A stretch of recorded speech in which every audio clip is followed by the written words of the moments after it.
Sean cordialmente bienvenidos, no solo a la casa de Dios, sino a este tema que en realidad tiene que ver mucho con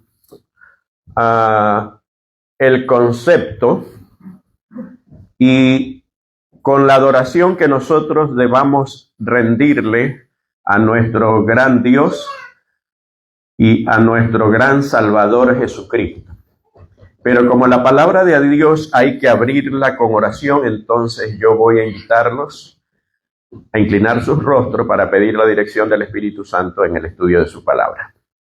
Bendito y Santo Padre, te agradecemos porque desde la creación apartaste un día para que te lo devolvamos en adoración. Gracias por tu preocupación, Señor, de que podamos estar en comunión contigo en un día que tú elegiste, lo descansaste, lo bendijiste y lo santificaste. Ayúdanos, oh Señor, a hacer tu voluntad en este día, pero por sobre todo queremos pedir que tu Espíritu Santo guíe el estudio de tu palabra y que prepare nuestros corazones para recibir tus enseñanzas y las podamos poner por obras. Bendice también a las personas que no han podido asistir hasta acá, pero que verán a través de redes sociales, Señor, tu mensaje para esta noche y que toques cada corazón y sea conmovido conforme a tu voluntad. Perdona nuestros pecados, te lo imploramos en el nombre de Jesús. Amén. Cierto día se formó una polémica a través de las redes sociales porque le preguntaron a un pastor ¿cómo será la adoración en el cielo? En Isaías dice la Biblia que los días sábados nos presentaremos a adorar delante de Dios. Entonces le preguntan a este pastor adventista, hijo de pastor, evangelista, hijo de un evangelista, y le preguntan, ¿cómo será, cómo guardaremos el sábado? ¿Cómo será la adoración el sábado? Y el pastor fue sincero, ¿no? Le dijo, no lo sé. No sé cómo será. En realidad no lo sé y si yo dijera algo, pues estaría mintiendo porque soy honesto, soy sincero en decir no lo sé. Causó un revuelo porque la gente empezó a decir cómo es posible, ¿no? Que un pastor, después de que nosotros hemos enseñado de que en el cielo se guardará el sábado, que vendremos a adorar delante de Dios, y diga esto. Pero ¿cuál fue el texto que causó la polémica? Está en Isaías. Voy a invitarlos a ustedes a abrir sus Biblias. En Isaías capítulo 66, el último capítulo del libro de Isaías, y versículos 22 y 23. Y dice, porque como los cielos nuevos y la nueva tierra que yo hago permanecerán delante de mí, dice Jehová, así permanecerá vuestra descendencia y vuestro nombre. Y de mes en mes y de sábado en sábado vendrán todos a adorar delante de mí, dijo Jehová.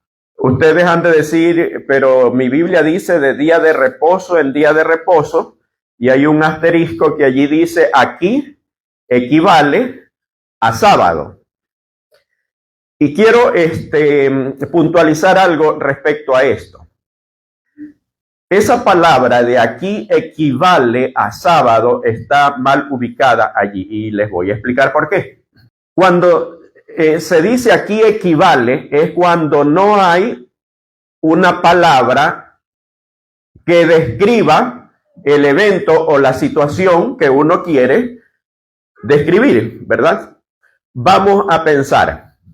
En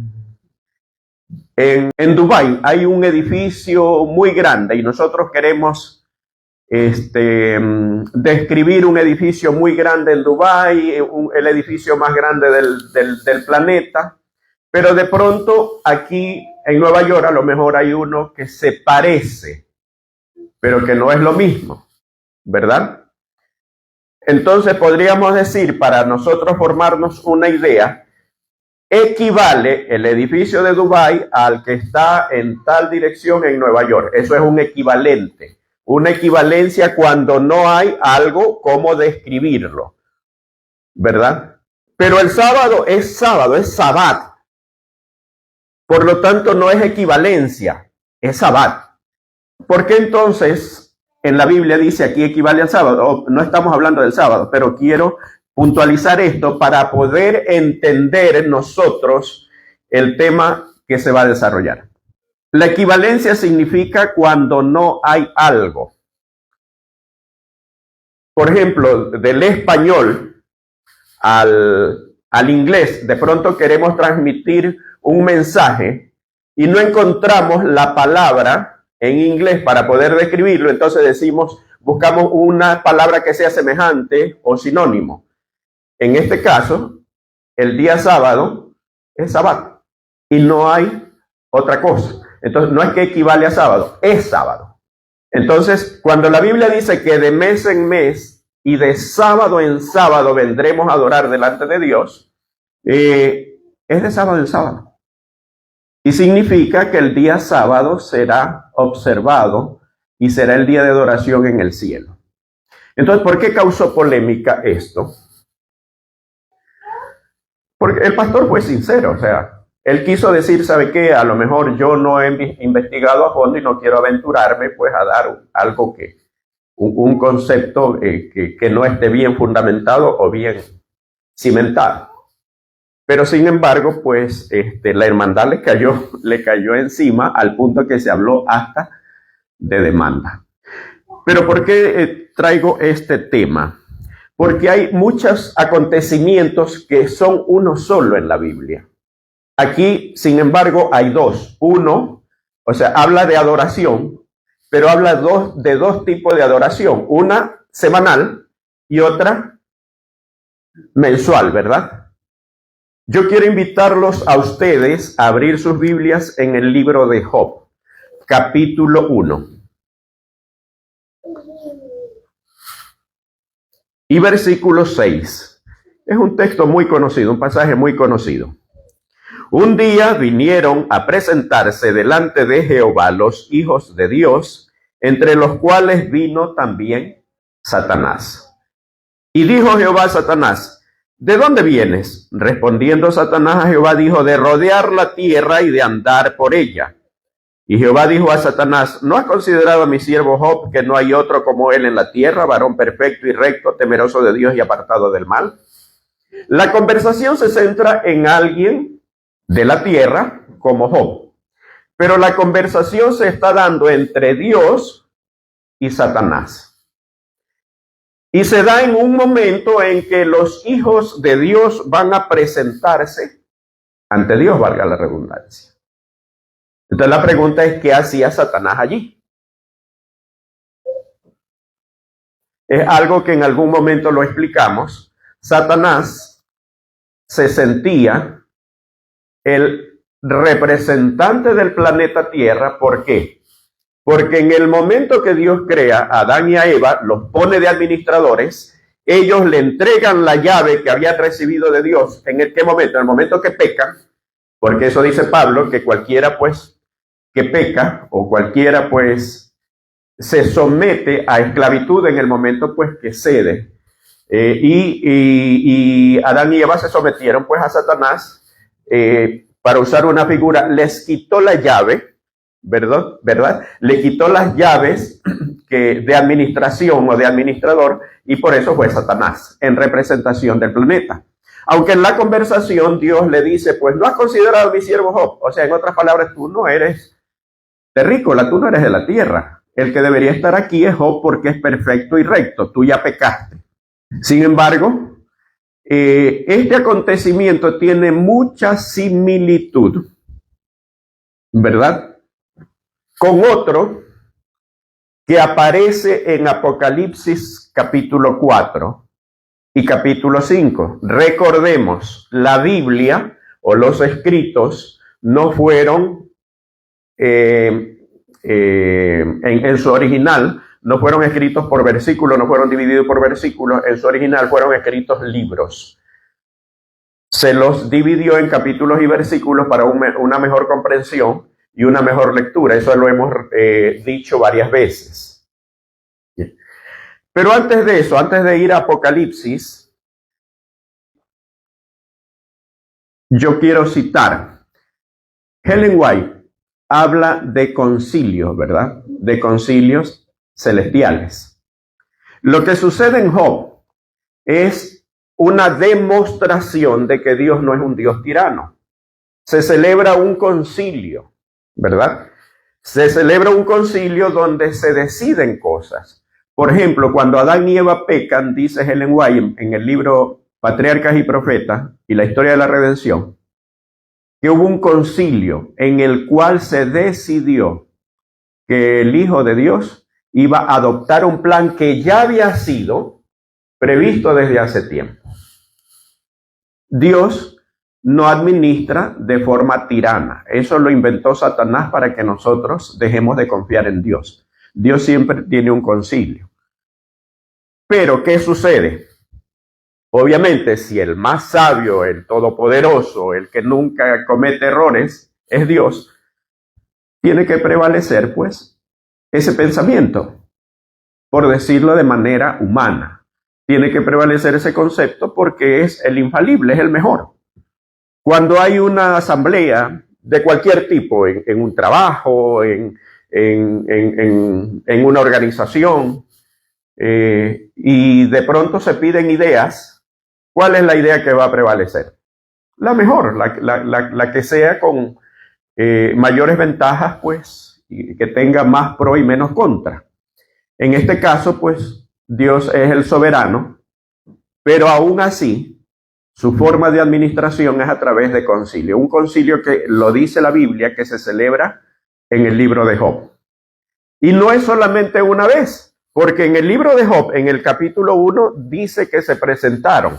Pero si nosotros vamos al mismo libro de Job, ¿verdad? En el capítulo 2 y desde el versículo 1, otra vez dice que se celebra. Aconteció que otro día, no es el mismo concilio anterior del capítulo 1, es un concilio posterior. En el primer concilio, Satanás acusa a Job directamente, aunque indirectamente estaba usando la misma táctica que en el Edén, ¿verdad? Indirectamente, ¿a quién estaba acusando? A Dios. Porque cuando Dios le dice, ¿no has considerado a mi siervo Job? ¿Qué le dice Satanás? Es que tú lo tienes protegido, lo tienes rodeado. En otras palabras, le dice, obviamente, pues, si no fuera porque tú estás interviniendo allí y no lo estás dejando ser él mismo, no le estás dando libertad, ya hubiera pecado contra ti. Y todos sabemos, por eso no vamos a leer todo, porque de paso no es el tema Job, ya lo desarrollaremos más adelante también, porque hay mucho que aprender de este acontecimiento. Entonces, en el capítulo 2, el versículo 1 dice, aconteció que otro día vinieron los hijos de Dios para presentarse delante de Jehová, y Satanás vino también entre ellos, presentándose delante de Jehová. Vinieron los hijos de Dios. Ahora, ¿cuáles son los hijos de Dios que vinieron a presentarse? Vamos a Apocalipsis capítulo 4. En Apocalipsis capítulo 4 hay una visión que tiene Juan y dice desde el versículo 1, después de esto, ¿después de qué? Después del mensaje a las 7 iglesias que recibe, ¿verdad? El último mensaje que recibe de las 7 iglesias es el mensaje a la Odisea.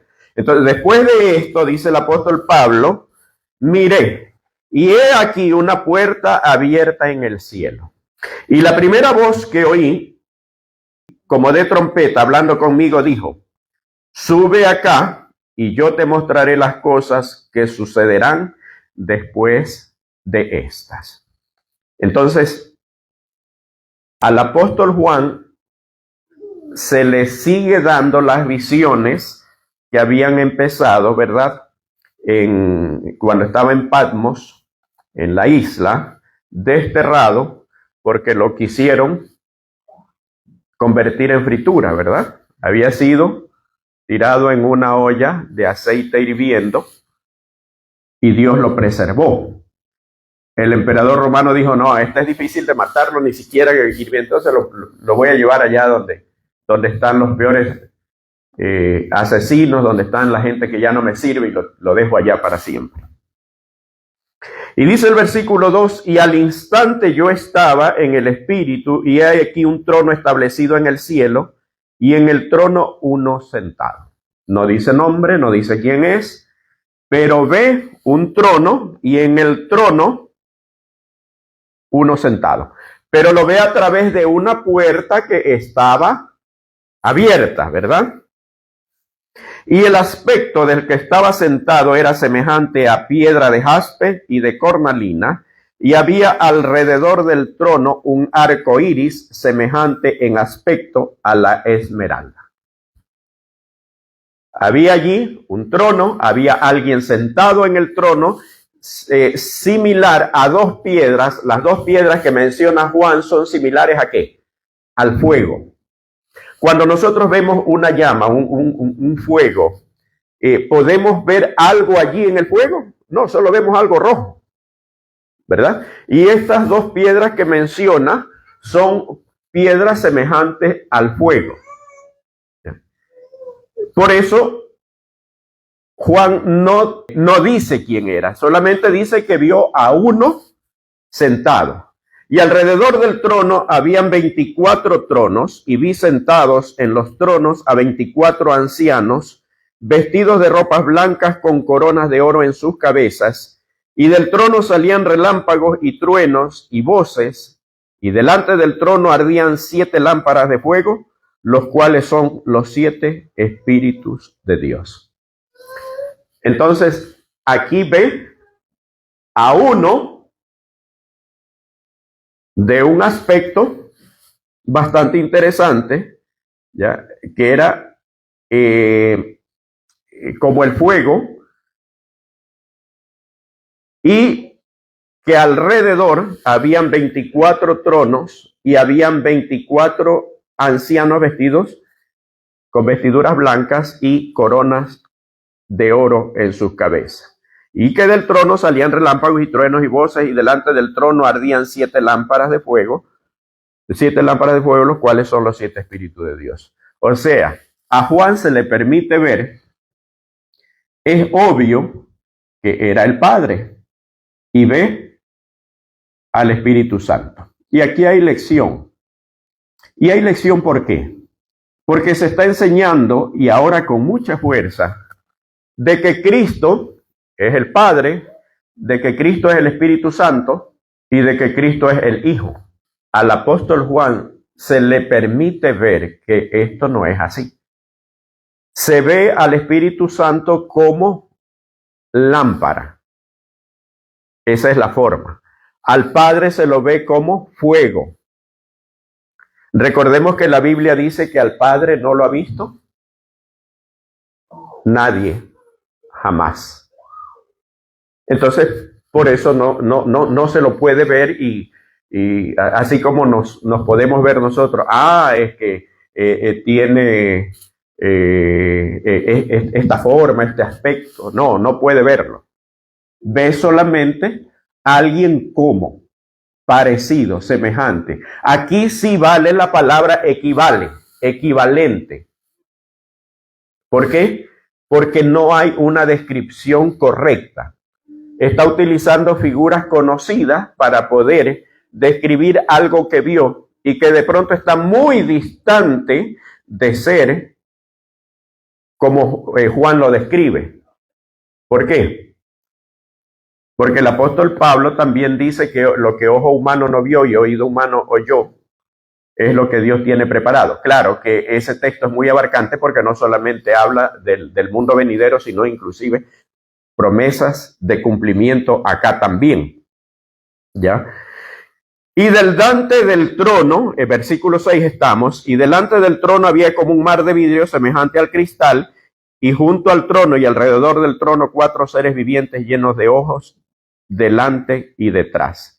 El primer ser viviente era semejante a un león, el segundo era semejante a un becerro, el tercero tenía rostro como de hombre y el cuarto era semejante a un águila volando. Y los 4 seres vivientes tenían cada uno 6 alas y alrededor y por dentro estaban llenos de ojos y no cesaban día y noche de decir: Santo, Santo, Santo es el Señor Dios Todopoderoso, el que era, el que es y el que ha de venir. Quizá por este texto muchos dicen que no, que el que estaba sentado en el trono era Jesucristo. Pero no puede ser. ¿Por qué? Ya vamos a ver. Y el versículo 9 dice: y siempre que aquellos seres vivientes dan gloria y honra y acción de gracias al que está sentado en el trono y al que vive por los siglos de los siglos, los 24 ancianos se postran delante del que está sentado en el trono y adoran al que vive por los siglos de los siglos y echan sus coronas delante del trono diciendo: Señor, digno eres de recibir la gloria y la honra y el poder, porque tú creaste todas las cosas y por tu voluntad existen y fueron creadas. Hay que resaltar varias cosas. Primero, la alabanza que rinden estos seres vivientes, ¿verdad?, que tienen una forma muy extraña, es al Dios ¿por qué? Al Dios por creador. El versículo 11. Eres digno de recibir la gloria y la honra y el poder porque tú creaste todas las cosas.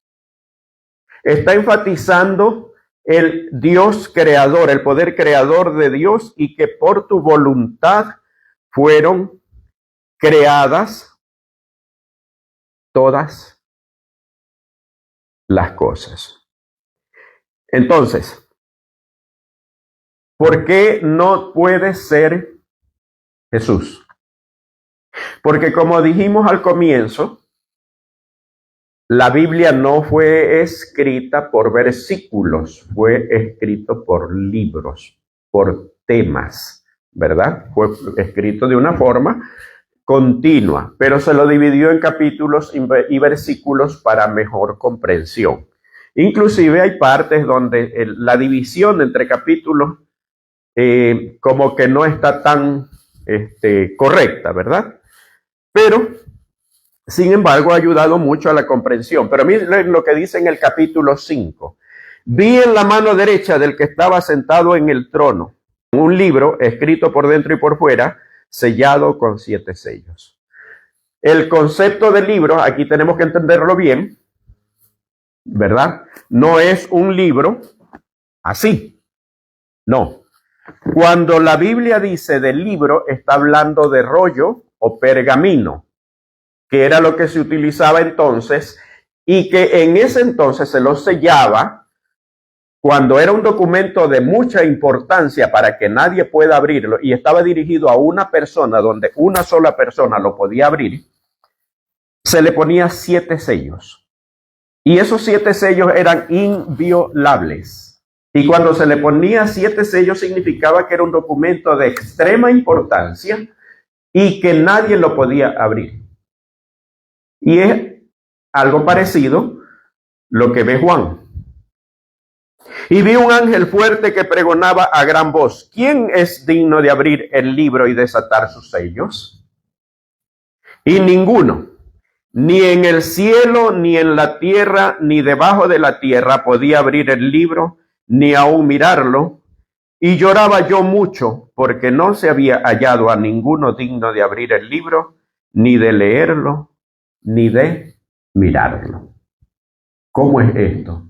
Estaba uno sentado en el trono, según lo que hemos leído, era el Padre, y ni siquiera el Padre podía abrirlo, ni en el cielo, ni en ningún lado, no se podía abrir, no tenía la capacidad de abrirlo. Y esto da otra evidencia de que no era Jesús el que estaba sentado en el trono.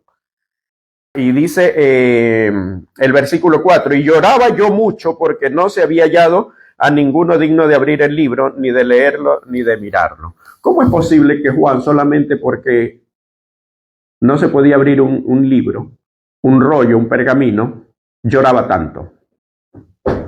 Esto da la importancia que tenía ese libro y lo importante que era el conocer lo que constaba en ese libro. Y dice el versículo 5, y uno de los ancianos me dijo, no llores, he aquí que el león de la tribu de Judá, la raíz de David, ha vencido para abrir el libro y desatar sus 7 sellos. Y miré, y vi en medio del trono y de los 4 seres vivientes, y en medio de los ancianos estaba en pie un cordero como inmolado, que tenía 7 cuernos y 7 ojos, los cuales son los 7 espíritus de Dios enviados por toda la tierra. Ahora nos damos cuenta que el que estaba sentado en el trono no era el Hijo, porque ¿quién aparece ahora? Un cordero como inmolado. ¿Y cuál fue el cordero inmolado? No tenemos que buscar los textos, pero si quieren buscarlos, Juan dijo, he aquí el cordero de Dios que quita el pecado del mundo, ¿verdad? Y la Biblia menciona a Jesús como el cordero, no solamente en un pasaje. Entonces no tenemos necesidad de aclarar demasiado porque todos sabemos que el cordero es Cristo. Entonces, ahora ya tenemos la deidad completa allí. Tenemos al Padre sentado en el trono con un aspecto que es como fuego. Tenemos al Espíritu Santo, que Juan lo ve con la forma de candeleros, ¿verdad? Y al Hijo con la forma de cordero como inmolado, y que vino para tomar, y que era el único que estaba en capacidad de tomar el libro y de abrir sus sellos. La pregunta, ¿por qué el que estaba sentado en el trono no podía abrir los sellos? ¿Por qué el Padre no pudo? ¿Por qué el Espíritu Santo tampoco? La misma Biblia lo dice. Porque el Cordero fue inmolado, pagó, se ganó la capacidad, podríamos decir, no es que no la tenía, o se ganó el derecho. Recordemos, en Job había venido Satanás como representante del mundo. Ahora estaba Cristo pagando el precio que costó la salvación del ser humano, y eso le da derecho a tomar el libro y abrir los sellos. Recordemos que el viernes pasado aquí mismo habíamos dicho, ¿verdad?, acerca del servicio.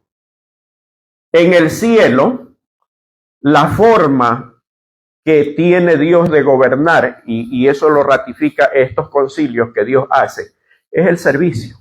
El concepto humano, la forma egoísta del ser humano, hace que el servicio se convierta en egolatría. O sea, yo quiero servir para verme bien, para que todo el mundo me mire, para que me aplaudan. Eso es la forma del ser humano a partir de lo que entró el pecado. En el cielo es diferente, y eso se lo enseñó, ya no lo vamos a leer porque eso lo vimos la semana pasada, el día viernes asimismo, de que Jesús le dijo a los discípulos, ustedes han escuchado que en los reyes, los gobernantes se enseñorean de los que les sirven, pero con ustedes no será así, sino que el que quiera ser primero de ustedes tendrá que ser el servidor de todos.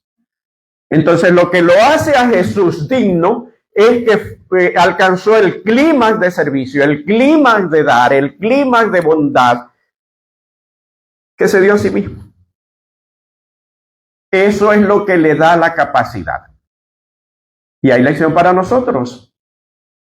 No podemos entrar al cielo a menos que hayamos entendido eso, a menos que hayamos practicado eso. Darnos en el servicio a los demás, porque en cuanto lo hiciste a uno de estos más pequeños, conmigo lo hiciste, dice Jesús. Ahora, ¿pero qué tiene que ver esto de Apocalipsis con el tema de la ascensión? Ahora volvamos bueno, no volvamos porque recién vamos hacia allá, al libro de Hechos, capítulo 1, y versículos del 6 al 11. Hechos, capítulo 1, del 6 en adelante. Entonces, los que se habían reunido le preguntaron diciendo: Señor, ¿restaurarás el reino a Israel en este tiempo? Los discípulos todavía no entendían. Todavía estaban pensando en el reino de Israel terrenal. Versículo 7, y les dijo: no os toca a vosotros saber los tiempos o las sazones que el Padre puso en su sola potestad, pero recibiréis poder cuando haya venido sobre vosotros el Espíritu Santo, y me seréis testigo en Jerusalén, en toda Judea, en Samaria y hasta lo último de la tierra. Y habiendo dicho estas cosas, viéndolo ellos, fue alzado y le recibió una nube que le ocultó de sus ojos. Y estando ellos con los ojos puestos en el cielo, entre tanto que él se iba, he aquí se pusieron junto a ellos dos varones con vestiduras blancas, los cuales también les dijeron: varones Galileos, ¿por qué estáis mirando al cielo? Este mismo Jesús que ha sido tomado de vosotros al cielo, así vendrá como le habéis visto ir al cielo. Alguien que también lo menciona, bueno, lo menciona Lucas y lo menciona Marcos. Vamos a ver San Marcos. Pero las menciones que hacen los dos evangelistas es una mención mínima. Vamos a leer Marcos, capítulo 16 y versículos 19 y 20. Y el Señor, después que les habló, fue recibido arriba en el cielo y se sentó a la diestra de Dios. Un solo versículo. Y de ahí dice acerca de ellos, del 20, y ellos saliendo predicaron en todas partes, ayudándoles el Señor y confirmando la palabra con las señales que seguían. Amén. Entonces yo me pregunto, un acontecimiento tan grande como es la ascensión, después de haber obtenido la victoria sobre Satanás, sobre la muerte, sobre el pecado, ¿es posible que diga tan poquito? Solamente lo que dicen Marcos, Lucas y Hechos. Unos cuantos versículos. ¿Será posible? Ellen White habla acerca de lo que sucedió en el cielo cuando Jesús ascendió. Y si nosotros leemos en el último capítulo del libro El deseado de todas las gentes, ¿por qué leímos los capítulos 4 y 5 de Apocalipsis? Ellen White tiene una forma de explicar las cosas que no dice, vamos a hablar en sus escritos, dice, voy a describir lo que sucede en Apocalipsis 14, en Apocalipsis 20, en Apocalipsis 3, en Apocalipsis 4. No, ella no hace eso. Utiliza el mismo método que tuvieron todos los profetas, todos los escritores bíblicos para hacer sus escritos. Exactamente el mismo método. ¿Cuál es este método? La Biblia, y por eso es que yo siempre lo reitero, lo repito, lo digo, ¿por qué la iglesia adventista tiene la sana doctrina? Porque la doctrina nuestra no está basada en un capítulo o en un versículo. Está basada en principios que la Biblia enseña. Y estos principios tienen que ver a lo mejor con un capítulo, a lo mejor con un versículo, a lo mejor con un libro entero, con un pasaje, con un acontecimiento. Porque así es como Dios instruyó. Así es como Dios dijo. Y tomen en cuenta que Dios en su infinita misericordia hizo las cosas de esta manera para que los entendidos sean los que las descubran.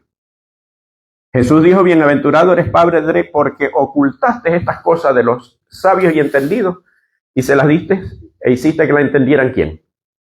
Los niños. O sea, son sencillas de entender.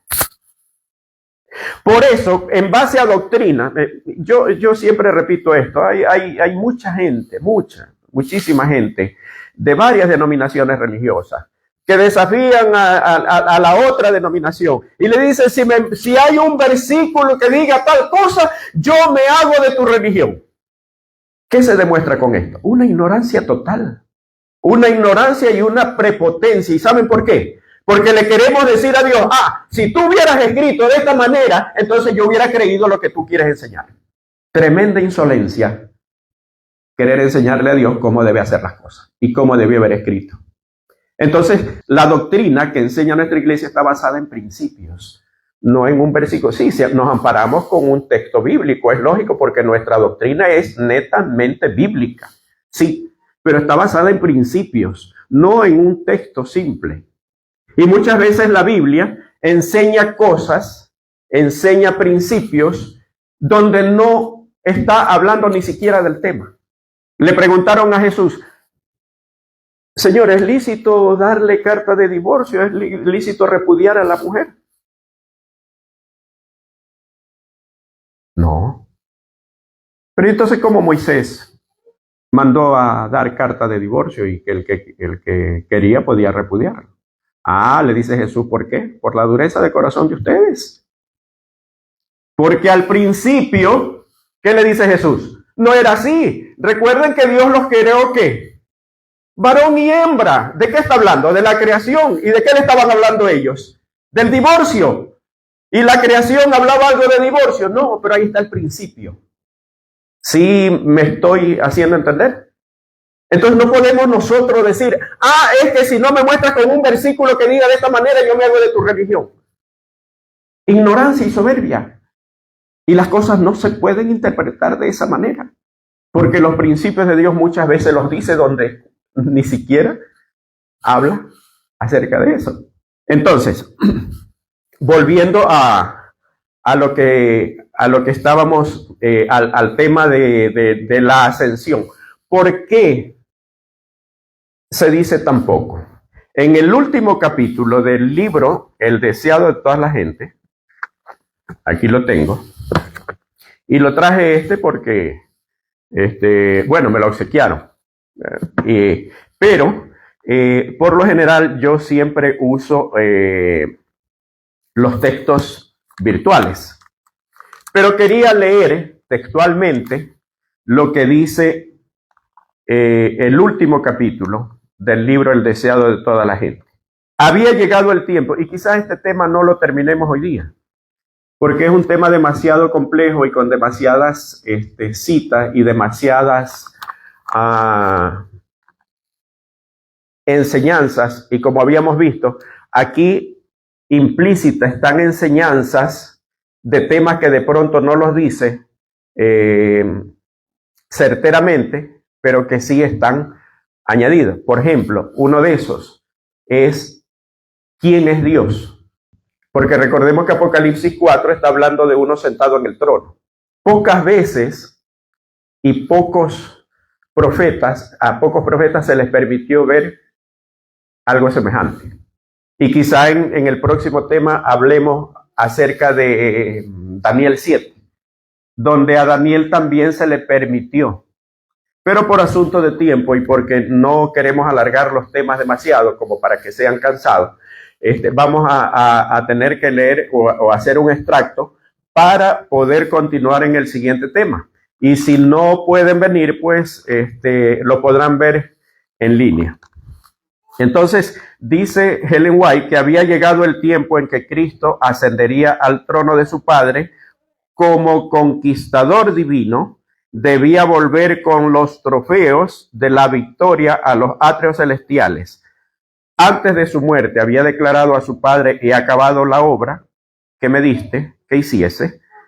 Después de su resurrección, se demoró un tiempo en la tierra con el fin de que sus discípulos pudiesen familiarizarse con él en su cuerpo resucitado y glorioso. Ahora estaba listo para la despedida. ¿De qué está hablando? está hablando de un acontecimiento justo antes de la ascensión. Yo los invito para que ustedes en sus casas puedan leer este capítulo y quizás así podamos nosotros entender la próxima vez que tiene una relación directa con Apocalipsis 4 y Apocalipsis 5. ¿Sí? Y ahí podemos, y ella, como les dije, el método que utiliza Ellen White para escribir es el mismo de la Biblia. No dice, ella no menciona, aquí les voy a explicar lo que vi y que tiene relación con Apocalipsis 4 y Apocalipsis 5. No lo dice así de esa manera, sino que describe y dice, y vi el arco iris y vi a uno sentado en el trono. Entonces, si el que está sentado en el trono y el que tiene un arco iris es el que menciona en Apocalipsis 4, ¿qué debemos entender? Que está hablando de la visión de Apocalipsis 4. Entonces, por eso, cuando nosotros estudiamos el espíritu de profecía, debemos, obviamente, al igual que cuando estudiamos la Biblia, pedir la dirección de Dios para poder entender, y obviamente, jamás podemos entender el espíritu de profecía si no hemos leído la Biblia. Y viceversa, no podemos entender la Biblia si no encontramos algunas respuestas en el espíritu de profecía. Les pongo un ejemplo. Cuando traen a la mujer adúltera para ser apedreada, ¿verdad? Una historia muy conocida. Cuando traen a la mujer adúltera para ser apedreada, que de hecho en algún momento, bueno, ya hemos hablado de eso, y lo injusta que fue el haberla traído a ella, porque violó todo principio, violó todas las leyes que ellos decían defender, ¿ya? Pero como ese no es el tema, no vamos a entrar en eso. Pero le traen a la mujer adúltera a Jesús y era una trampa. Y le dijeron, mira, esta mujer fue encontrada en el lecho mismo del adulterio. Según la ley de Moisés dice que debe morir apedreada. ¿Tú qué dices? Obviamente era una trampa, ¿por qué? Si Jesús decía sí, apedréenla, decían, este es un indolente, pues, ¿no? Y como habían fallas, violaciones de la ley que estaban cometiendo al traérsela, entonces podían acusarlo de indolente y de injusto. Y si decía no, lo acusaban de estar en contra de la ley de Moisés, porque le dijeron, la ley de Moisés dice esto. Entonces para ellos a Jesús estaba entre la espada y la pared. Vino una muchedumbre, y la muchedumbre pues muchas veces es nociva, porque cuando lo que uno dice los otros repiten, y mientras se repite pues se vuelven más eufóricos. Y entre más eufóricos, más peligroso. ¿Qué dijo Jesús? ¿Cuál fue la respuesta? A ver, recordemos. Jesús lo primero que hizo, dice que se inclinó y empezó a escribir con su dedo en la tierra.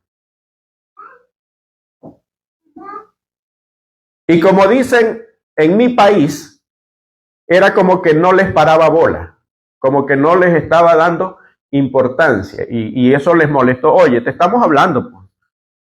O sea, te estamos preguntando algo tan serio y tú estás escribiendo en tierra.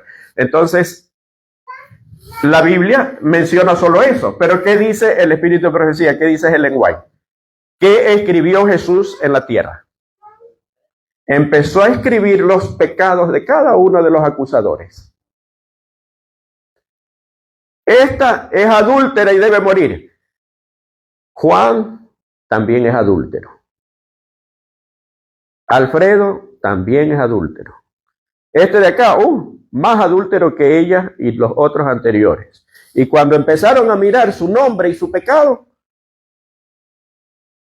empezaron a alejarse. Pero eso no dice la Biblia, dice. Sí, pero ahí está el complemento para poder entender. ¿Sí nos estamos entendiendo? Entonces, de nada sirve que yo lea la Biblia, el espíritu de profecía, los escritos de Ellen White, si no leo la Biblia y no sé de qué me está hablando. O viceversa, si leo la Biblia, puedo quedarme ahí. Por ejemplo, Hechos 1:9, 1 del 6 al 9, o del 6 al 11, podemos quedarnos ahí. Pero un acontecimiento tan importante no es posible que Dios haya guardado tanto silencio. Sobre todo cuando es un Dios tan explicativo, tan elocuente, que todo lo dice. Así como le dijo a Abraham, pues te ocultaré yo lo que voy a hacer. Mira, yo voy a destruir Sodoma y Gomorra. Y se lo confesó. Entonces, un Dios elocuente no puede guardar silencio en un acontecimiento tan importante. Pero para que vengan en el siguiente tema, entonces lo vamos a dejar aquí y vamos a ver la relación que tiene con Apocalipsis 4 y 5. Pero es tan importante que nosotros pensemos en eso. Y aquí descubrimos lecciones y algunas ya las hemos visto. Por ejemplo, que el método que utiliza Ellen White para escribir es exactamente el mismo que usa la Biblia. Y la Biblia tiene enseñanzas aún en temas que no habla del tema, valga la redundancia. Por eso, cuando alguien de una forma prepotente e insolente dice, no, yo quiero que un versículo diga de esta manera y para yo creer, está adoptando la misma actitud que adoptaron los judíos cuando le pidieron a Jesús milagro. Y Jesús no solamente hizo milagro, tenían el corazón tan endurecido que ni siquiera los milagros los convirtieron. Entonces vamos a ver en el próximo tema la relación, lo que dice Ellen White, pero les voy a dar un avance aquí. En el mismo libro, El deseo de toda la gente, en el capítulo que les mencioné, el último, el 87, dice, ahora, con los 11 discípulos, Jesús se dirigió a la montaña. Mientras pasaba por las puertas de Jerusalén, muchos ojos se fijaron, admirados en ese pequeño grupo conducido por uno que unas semanas antes había sido condenado y crucificado por los príncipes. ¿Qué les parece? ¿Y se imaginan ese espectáculo de Jesús saliendo por la puerta de Jerusalén? Y la gente, a ver, ¿y este no es el que mataron hace tiempo atrás? ¿Ah? Yo lo veo que iba con los discípulos. ¿Hacia dónde se dirigía? Los discípulos no sabían, dice el pasaje, que era su última entrevista con su maestro. Jesús dedicó tiempo a conversar con ellos, repitiendo sus instrucciones anteriores. Al acercarse a Getsemaní se detuvo con fin de que pudiesen recordar las lecciones que les había dado la noche de su gran agonía. Al llegar al monte de los olivos, Jesús condujo al grupo a través de la cumbre hasta llegar cerca de Betania. Ya les di un anticipo. En el siguiente tema vamos a ver la relación que existe con Apocalipsis 4 y cuáles son las terminologías que usa Ellen White en este capítulo para describir, que es la misma descripción que usa el apóstol Juan de Apocalipsis 4 y Apocalipsis 5. Bendito sea Dios, que somos un pueblo privilegiado al cual Dios no dejó en oscuridad. Y las partes que nosotros no podemos entender de la Biblia, vamos al espíritu de profecía y las entendemos tan clarito. Y podemos nosotros gozarnos en esa verdad para poder compartirlas a otros. Porque de nada sirve que tengamos unas verdades tan maravillosas y nos las guardemos para nosotros. Yo estoy muy agradecido a Dios por ese privilegio tan grande. Yo creo que no hay privilegio más grande que yo agradezca tanto a Dios de pertenecer a su pueblo elegido. Y que Dios me perdone si es que lo digo con un orgullo, no un orgullo de vanidad, sino un orgullo de humildad, de santidad, de decirle, Dios, ¿por qué a mí? Si puedo estar peleando contra ti también, así como tantos que te atacan. Hermanos, porque hay una cantidad de gente que nos ataca. Y eso está escrito. Está escrito en el espíritu de profecía. Y Jesús también lo dijo. Y la Biblia desde Génesis lo menciona. Entonces, apreciados hermanos, tenemos un privilegio. No sabemos cuán privilegiados somos de tener una verdad tan grande. No nos quedemos con esa verdad. Compartámosla. Y en primer lugar agradezcámosle a Dios por este privilegio santo que nos ha dado de formar parte de ese pueblo al cual le confió su verdad absoluta. La verdad tal como es, sin alteraciones, sin adulteraciones. Yo quiero agradecerle a Dios por ese privilegio. Y si alguien quiere acompañarme en esa gratitud, se puede poner de pie para poder orar y agradecer a Dios. Bendito y Santo Padre, te agradecemos por el privilegio santo de formar parte de tu pueblo al cual confiaste tus verdades eternas y que cada día, Señor, nos añades más luz a la anterior. Permite, oh Dios, que esa luz transforme nuestras vidas, que día tras día, Señor, nos apoderemos de ella, que las investiguemos, que las escudriñemos así como tú mandaste a través de Juan, Señor,